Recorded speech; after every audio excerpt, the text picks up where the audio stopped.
memoria, reivindicación y resignificación. Esto es Colombia Profunda.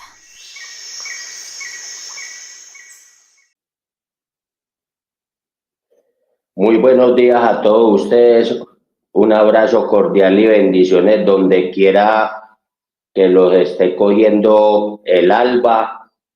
de acuerdo a su uso horario en la mañana, en la tarde y en la noche.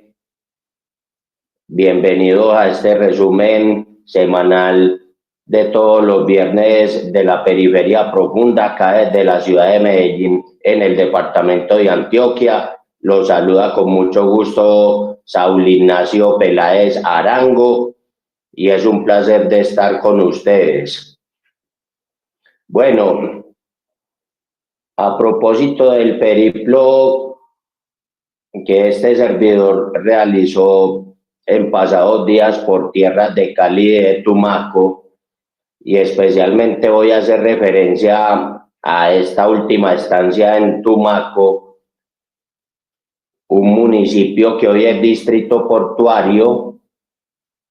que ha tenido un crecimiento habitacional importante y que está superando una serie de dificultades en este momento en cabeza de su alcalde Félix Henao Casanova, y que durante casi toda esa semana que estuve en compañía de otros 170 periodistas de todas las regiones del país que están asociados al Colegio Nacional de Periodistas, afortunadamente tuvimos un encuentro nacional maravilloso, excelente, extraordinario. La primera cara del municipio de Tumaco se mostró a partir del miércoles en la noche, cuando fuimos recibidos con la cena de bienvenida allá en el Hotel Los Corales. Ese mismo día se eligió la junta directiva de la seccional Nariño del CNP, que se reactivó. El presidente de la misma, por esa misma elección, se llama Ricardo Ortiz Rosero, y afortunadamente el CNP Nariño, después de muchos años de para por muchas situaciones, vuelve y reverdece. Esto no quiere decir que el comité del CNP en el municipio de Tumaco se termine. No, todo lo contrario. Ese comité municipal del CNP, el cual encabeza nuestro colega Luis Eduardo Carlosama, que fue uno de los principales organizadores y artífices de un maravilloso evento, acompañado pues de la Junta Directiva Nacional del CNP en cabeza de Milde Hoyos Mejía y de todos estos compañeros con los cuales pudimos compartir. Ya para el día jueves, que empezó el evento en firme, empezó con la parte sindical, porque hay que recordar que el CNP es un sindicato de periodistas y de hecho está afiliado a la Central Unitaria de Trabajadores de Colombia, CUT. Empezó con lo de siempre, es decir, haciendo el balance del ejercicio fiscal de todo un año, o sea, la participación de la rendición de cuentas por parte del presidente nacional, por parte del vicepresidente nacional, por parte del secretario, por parte también de la tesorera del CNP. También hizo intervención la revisoría fiscal. Se dieron también algunas noticias muy importantes, como la creación a futuro del Colegio Nacional de Periodistas, SAS. Esa creación va a permitir de una u otra manera que se puedan gestionar recursos a futuro para todos los eventos que el CNP sindicato realice de aquí en adelante, y que también va a ser una rueda de auxilio para todas las seccionales departamentales y los comités municipales, en función de hacer la difusión más amplia de todos los compromisos de cada uno de sus asociados. Esa es una noticia muy importante. También en ese espacio se tocaron las situaciones muy complejas que se están viviendo con las seccionales del CNP en los departamentos de Chocó, Córdoba y Norte de Santander. Situaciones en las cuales se está intentando resolver desde el punto de vista jurídico, y todo parece indicar que en el caso de Chocó y Córdoba, porque fueron los principales ausentes del evento nacional en Tumaco, lo mismo que pasó con los compañeros de Norte de Santander, que ninguno de ellos hizo también presencia, y eso viene siendo consuetudinariamente durante en los últimos años, y que esto se espera de buena manera poderlo subsanar y corregir. Aparte de eso, se anuncia también la creación de otras seccionales, como por ejemplo en el departamento del Caquetá, ya que estuvieron varios compañeros de esa futura seccional allá mismo en el evento nuestro. Pasemos para el día viernes. Ya el día viernes tuvimos la oportunidad de pasar de el evento del sindicato propiamente dicho, que nada más y nada menos era la Asamblea Nacional de Delegados, y pasamos a la parte académica, a la parte de los premios CNP 2025 que se realizaron allí mismo en el Hotel Los Corales. Fueron dos charlas muy interesantes, muy interactivas, en las cuales sus expositores, Luis Francisco Andrade, el popularmente conocido como Pache Andrade, habló sobre la fidelidad de la información. Y esto de la fidelidad de la información no tiene nada que ver con la cantidad de likes que un periodista o un comunicador obtenga, sino que esa información sea una información creíble, real, contrastada y de buen manejo. No importa que el periodista y el comunicador, en su forma de emitir esa información, y que respete esa fidelidad, porque eso también hace parte de la credibilidad, no tenga tantos likes como un influencer o como un creador de contenido que muchas veces utiliza elementos muy vacíos. Pachi Andrade ponía el ejemplo cuando le hicieron saber de la noticia de la muerte de Palmieri. Él repostó la noticia,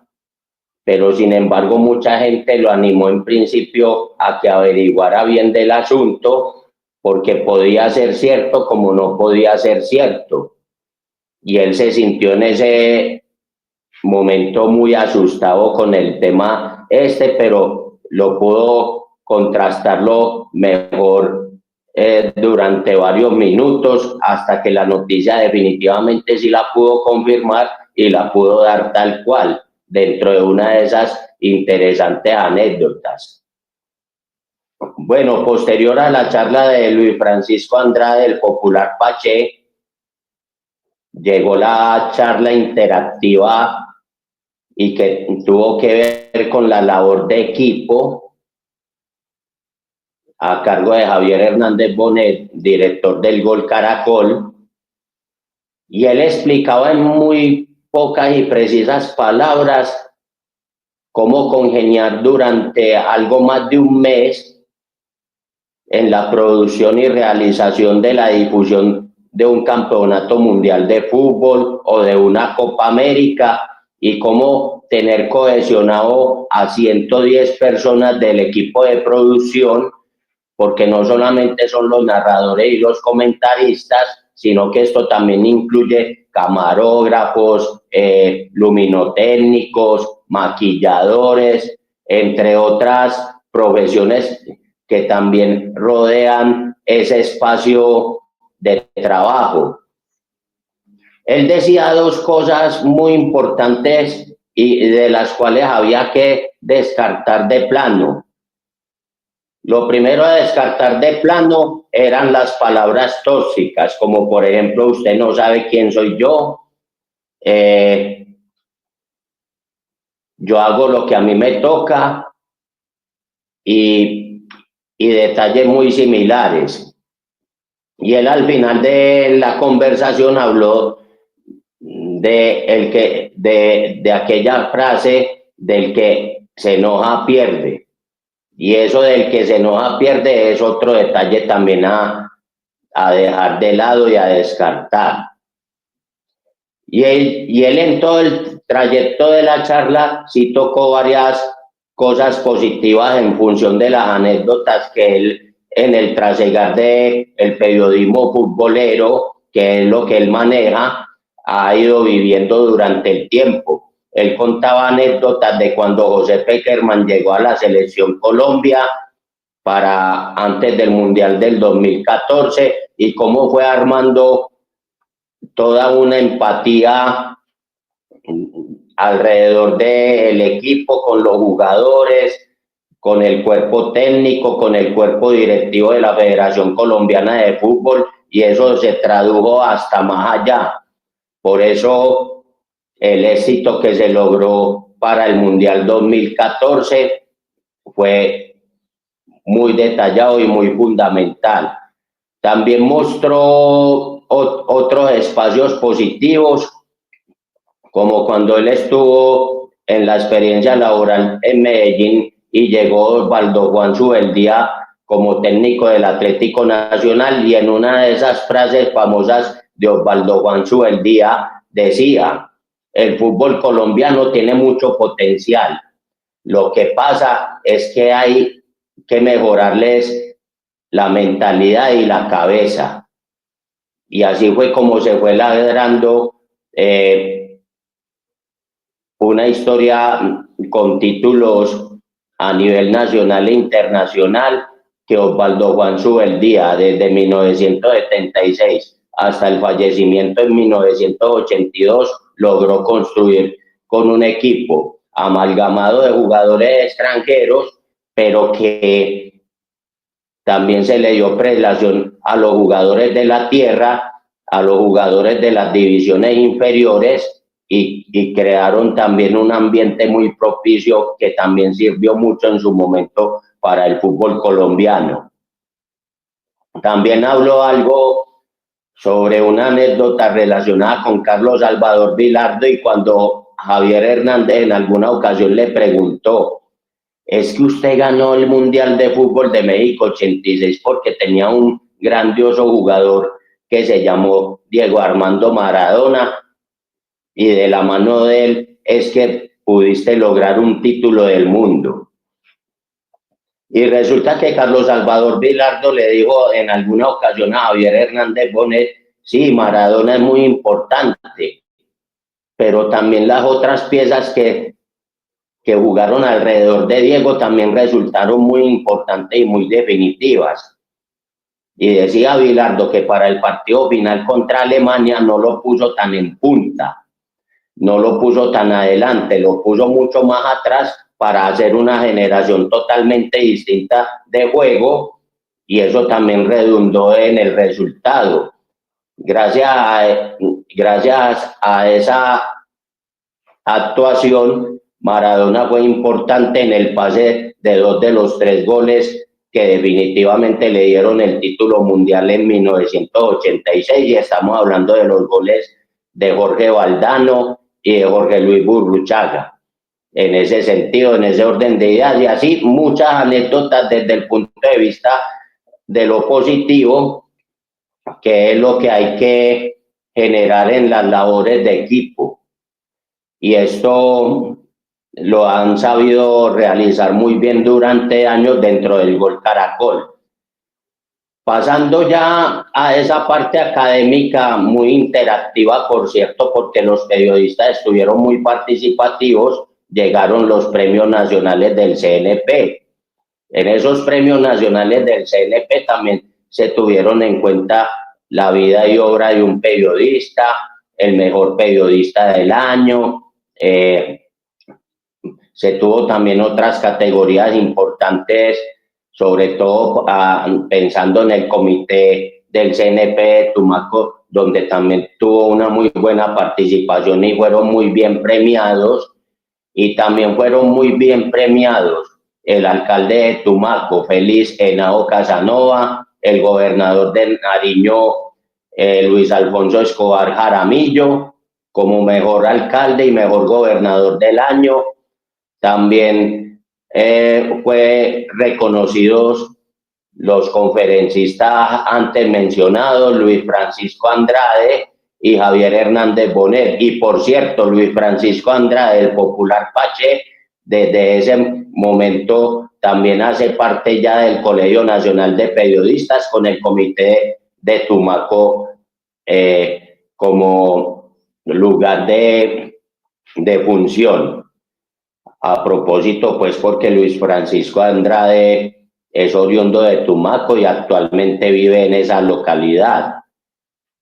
Bueno, ya para el día subsiguiente, que es el día sábado 16 de agosto, apareció la parte recreativa, lo que nosotros conocemos comúnmente como el Día de Sol. Pero ese Día de Sol fue totalmente distinto porque lo disfrutamos con la mayor parte de los 170 periodistas porque no pudieron ir todos por algunas problemáticas relacionadas con las conexiones de regreso a sus lugares de origen. Muchos de ellos tuvieron que ir el sábado por la mañana, pero muchos tanto más sí nos alcanzaron a acompañar y nos fuimos muy temprano hacia la capitanía del puerto de Tumaco para abordar las 9 embarcaciones con 14 o 15 pasajeros cada uno. En principio fuimos al avistamiento de las ballenas, las logramos ver, no como muchos de nosotros queríamos, que las queríamos ver saltando hacia arriba, y como se han visto en otras imágenes, pero logramos ver unas imágenes muy bonitas, muy importantes y muy chéveres. Y sobre todo en alta mar, que no es tan fácil en una pequeña embarcación de 14 o 15 pasajeros y que hubieran 9 de esas embarcaciones con ese mismo querer. Logramos ver varias escenas bonitas de las ballenas y ya una vez pasado ese avistamiento nos dirigimos a la isla de Boca Grande. Llegamos al Hotel María del Mar, a la zona de playa de ese mismo lugar, a disfrutar un poco de esa naturaleza maravillosa que brinda el Océano Pacífico en Colombia. Yo lo disfruté bastante porque me metí en esa piscina natural que estaba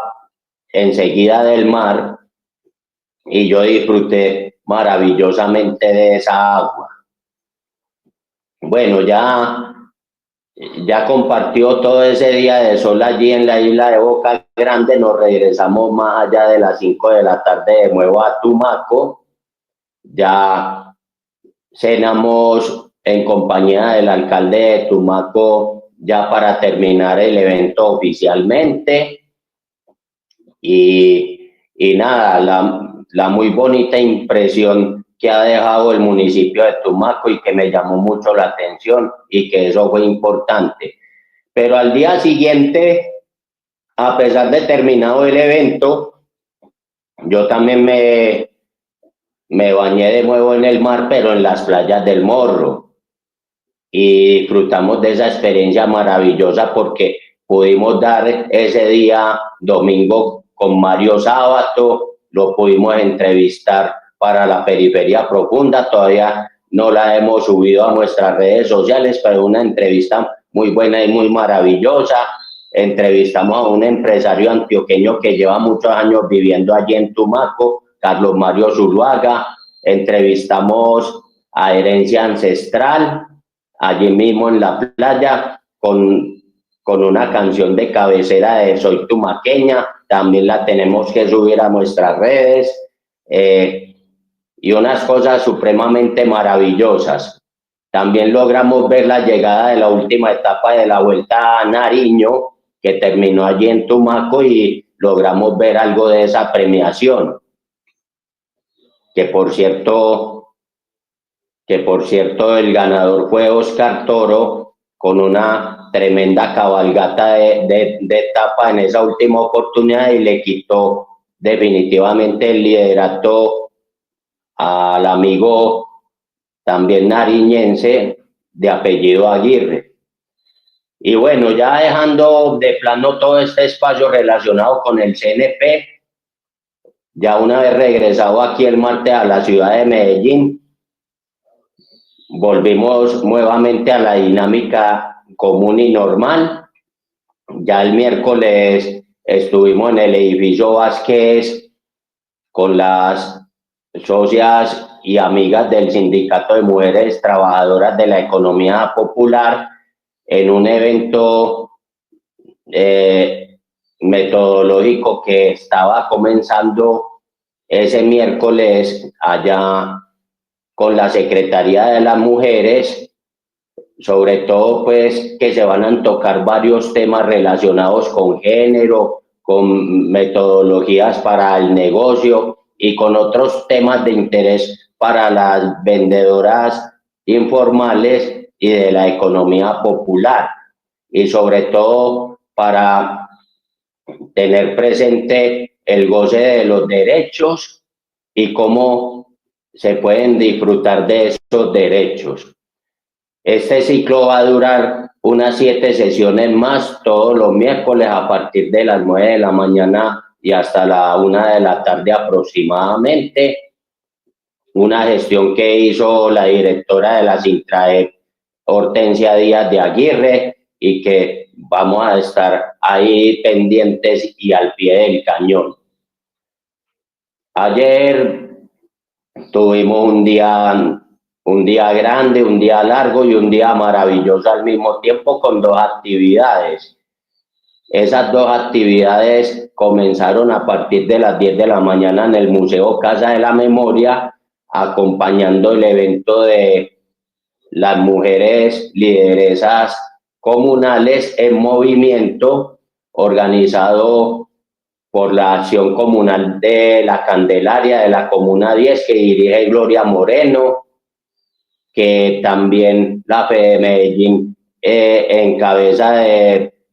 Manuel Peña González, perdón, y la colaboración de los amigos de la Universidad Nacional Abierta y a Distancia.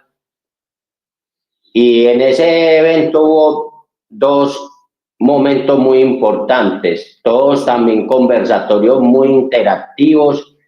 entre los cuales hubo una participación importante de varias lideresas como María Lorena Liberti de la Comuna 16, Sara Loaiza de el Corregimiento de Altavista, la abogada Celis Arismendi, también la participación de una de las profes de la UNAD y de la ESAP y otras lideresas más. Y como conclusión de todos estos 2 conversatorios, que se fueron hasta las 3 de la tarde, hay 3 palabras fundamentales: labor de equipo, unión y juntanza. Esas 3 palabras son muy fundamentales porque en el camino de toda la charla fueron esas palabras fundamentales a manera de conclusión,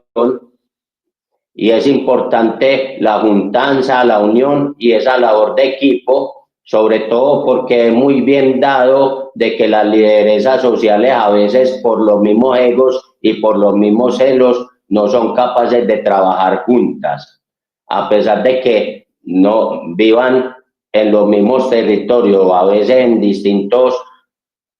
lugares, sí se pueden hacer unos trabajos importantes y unos trabajos mancomunados, sobre todo desde el punto de vista de las acciones comunales. Por ejemplo, la hoy presidente de la acción comunal en Envigado, María Isabel Ruiz, lo explicaba muy bien en ese sentido, que se podían llegar a unos acuerdos muy importantes con todas las mujeres del territorio, y no solo con las mujeres del territorio, sino con el resto de la comunidad, y que se puede incluir también a los compañeros hombres y desde tempranas edades a los niños y jóvenes en toda esta labor social que implica la parte comunal. Y ya para cerrar el día, estuvimos ayer en Sintraende a eso de las 5 de la tarde aproximadamente y mucho más allá, con una charla más relacionada con el tema de Palestina, con el tema del Haganá y toda esa influencia que ha tenido tan desafortunada en nuestro conflicto armado en Colombia. Y ahí tuvimos, aparte de la presencia de Ricardo Ferrer Espinosa como un buen telonero en esta oportunidad, estuvo acompañándonos Ali Nofal de la Resistencia Palestina en Colombia, y que él está acantonado en la ciudad de Bogotá y atendió esta importante invitación a la ciudad de Medellín, y como palabra autorizada él relató lo que está pasando allá en Gaza, lo que está pasando en Palestina, todas las bestialidades que está cometiendo el ejército de Israel y por consiguiente el sionismo como tal. Explicó hasta la saciedad como palabra autorizada lo que está pasando con los niños, lo que está pasando con las mujeres, lo que está pasando con los ancianos, lo que está pasando con los médicos palestinos, lo que está pasando con los periodistas, que muchos de ellos los han asesinado, y así entre telones muchos detalles a ese respecto de esa interesante charla que va a continuar el día de hoy a eso de las 3 de la tarde en el bloque 13, Salón 306 en la Universidad de Antioquia, y se les extiende desde ahora mismo cordial invitación para que participen de ella a partir de las 3 de la tarde, para quienes están aquí en la ciudad de Medellín y alrededores. Obviamente que para quienes estén muy lejos, nosotros vamos a hacer la transmisión y con mucho gusto también. Bueno, vamos a pasar ya para el cierre con la parte deportiva. Vamos a hablar de lo bueno, lo malo y lo feo de la participación de los equipos colombianos durante estas 2 semanas en la Copa Libertadores y en la Copa Suramericana. Lo bueno para resaltar, la actuación del Once Caldas de Manizales, de su técnico Hernán Darío Herrera, y como una figura muy importante a pesar de sus 39 años, Dairo Mauricio Moreno Galindo. ¿Por qué lo bueno? Porque Once Caldas en el partido de ida ganó en Manizales 1-0 a Huracán de Parque Patricios de Argentina, con gol de penal precisamente de Dairo Mauricio Moreno Galindo. Y en el partido de vuelta en el Tomás Adolfo Ducó, en Buenos Aires, Argentina, Once Caldas se hizo sentir otra vez de visitante con esa potencia de juego ofensivo y venció a Huracán por 3-1. 2 goles realizados por Dairo Mauricio Moreno Galindo y el gol restante hecho por Michael Barrios. Un Once Caldas que en la Copa Suramericana ha sido mucho más potente en calidad de visitante y ha sido también muy efectivo, pero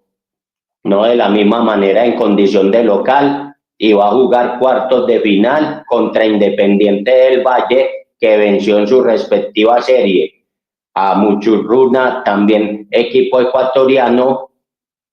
y si bien ese partido quedó empatado a un tanto, Independiente del Valle en la tanda de los tiros libres desde el punto de penal lo venció 4-2. Vamos a lo malo también de la Copa Suramericana, la actuación del América de Cali, que no pudo ni en su partido de local en la ciudad de Cali, donde perdió 2-1 contra Fluminense, con errores defensivos muy gruesos ese mismo día, que provocaron el gol en contra de Gerson Candelo y el gol del uruguayo Agustín Canovio y el descuento de Cristian Barrios. Y no pudo en el partido de vuelta en el Estadio Maracaná de Río de Janeiro, donde perdió con Fluminense 2-0, uno de esos goles convertidos por un colombiano, Kevin Serna. América de Cali durante esta serie no pudo hacer absolutamente nada con un Fluminense que venía de hacer un maravilloso mundial de clubes, de quedar entre los 4 primeros, y un equipo que está bastante bien aceitado y que en los cuartos de final va a tener de rival a Lanús de Argentina, que venció en la tanda de los tiros libres desde el punto penal por 3-1 a su connacional Central Córdoba de Santiago del Estero. Y lo feo de la Copa Libertadores, y al menos en la actuación de Atlético Nacional,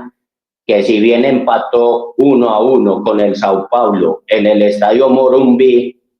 y que también perdió la clasificación en la tanda de los penaltis, tenemos que hablar de lo feo de la Copa Libertadores, y es referencia a Edwin Cardona. En los 2 partidos, la parte fea con Edwin Cardona empezó aquí en la ciudad de Medellín, con el cobro de las 2 penas máximas, que fueron muy mal cobradas, por cierto. Una de ellas dilapidada del arco, la otra atajada por el arquero del Sao Paulo. Y en el partido de vuelta en el Estadio Morumbi, que si bien Nacional lo comenzó perdiendo con 1-0, lo logró empatar también a través de una pena máxima. Esa pena máxima fue convertida por Alfredo Morelos, y en el momento de la celebración Edwin Cardona se va y se lo celebra al jugador argentino del Sao Paulo, Ferraresi, con quien tuvo muchas discusiones desde el partido de ida en la ciudad de Medellín, y por cierto fue y se lo celebró a la hinchada del Sao Paulo. Ya en ese momento Edwin Cardona tenía tarjeta amarilla. El árbitro Ramírez de ese partido va y le muestra la segunda tarjeta amarilla y resulta muy bien expulsado. Y para muchos cronistas deportivos, aunque no estoy del todo de acuerdo, muchos dijeron que mucha parte de la eliminación del Atlético Nacional de la Copa Libertadores de América se debe a la actitud y a la actuación de Edwin Cardona, que lamentablemente no pensó en función del equipo, sino que se dejó llevar por muchas circunstancias, a pesar de ser un jugador muy experimentado y muy veterano. Ahí se observa a las claras porque Edwin Cardona, aparte de jugar en 5 equipos en Colombia y haber jugado también en México y en Argentina, ahí se observa la razón del por qué no pudo llegar más lejos y no pudo jugar en Europa, por ejemplo. Sao Paulo va a recibir en los cuartos de final de la Copa Libertadores. Entiendo que el rival va a ser Liga Deportiva Universitaria de Quito, y por cierto va a ser unos cuartos de final de Copa Libertadores muy interesantes, porque hay 8 equipos que en alguna ocasión, así sea una, la ganaron. Está Palmeiras, que va a ser rival de River Plate. Palmeiras la ha ganado en 4 oportunidades, River la ha ganado en 3, También estarán los equipos argentinos de Racing Club y Avellaneda enfrentándose entre sí contra Vélez Sarsfield. Racing la ganó una vez, Vélez también la ganó una vez. Está también Flamengo, está también Liga Deportiva Universitaria de Quito, está Sao Paulo, que la ganó a falta de una 3 veces, y también hay otro equipo argentino que se llama Estudiantes de La Plata, que también pasó la serie con Cerro Porteño, y Estudiantes de La Plata ha ganado la Copa Libertadores en 3 oportunidades. Esas series de cuartos de final, tanto de Copa Libertadores como de Copa Suramericana, se van a jugar en la segunda y tercera semana del mes de septiembre. Esperemos que el éxito para Once Caldas contra un rival muy pudiente como Independiente del Valle de Ecuador, que a falta de una ha ganado 2 veces ya la Copa Suramericana, pero Once Caldas en su vuelta a las copas internacionales sabe también jugarlas. Alguna vez ganó una Copa Libertadores en el 2004 y puede pasar que siga llegando más lejos.